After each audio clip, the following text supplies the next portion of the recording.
Hi, how many different ways have you tried to contain your tomatoes in your vegetable garden?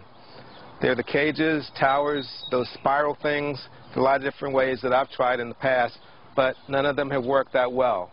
I'm Kenny Point at VeggieGardeningTips.com, and today I'll show you something new I'm trying this year to train my tomatoes.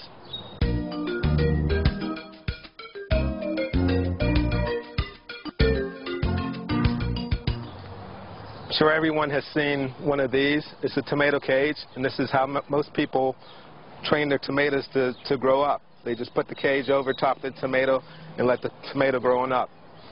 Biggest problem I have with the cages and a lot of the other tomato trellising systems is that they're just not tall enough.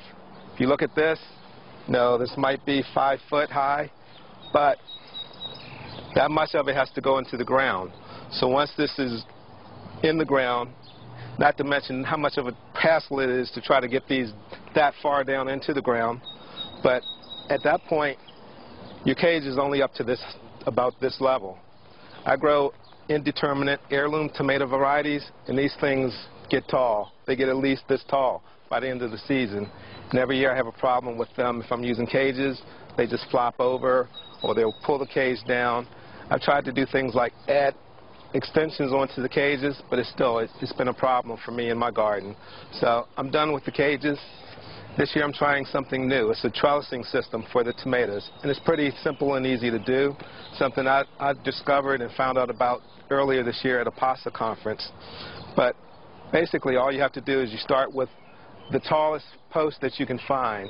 The taller the better, and you want to sink the row. Like I have a row of 5 extending from this point in the garden down to that end of the bed, and have maybe 16 different tomato plants along this row. Once the posts are set in the ground, the next step is to get wire. I use a spool of 16 or 14 gauge wire. You can see one string of it here, and I just run it the length of the bed. Wrap it around the first post, take it to the second post, wrap it around, and continue going on down until you get to the end of the row. You want to set them so that they're pretty close to the tomato plants, but they don't have to be right on top of them. You can see here they're offset a little bit, but what's going to happen is as the tomatoes grow up, I'm going to use a clip. These are the clips that I use.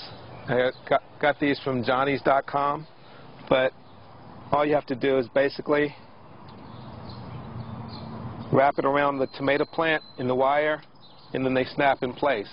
So they'll hold the tomato close to the wire, and as the plants grow up, you're going to continue to add strands of wire. Like the next strand that I'll have will probably be about at this level.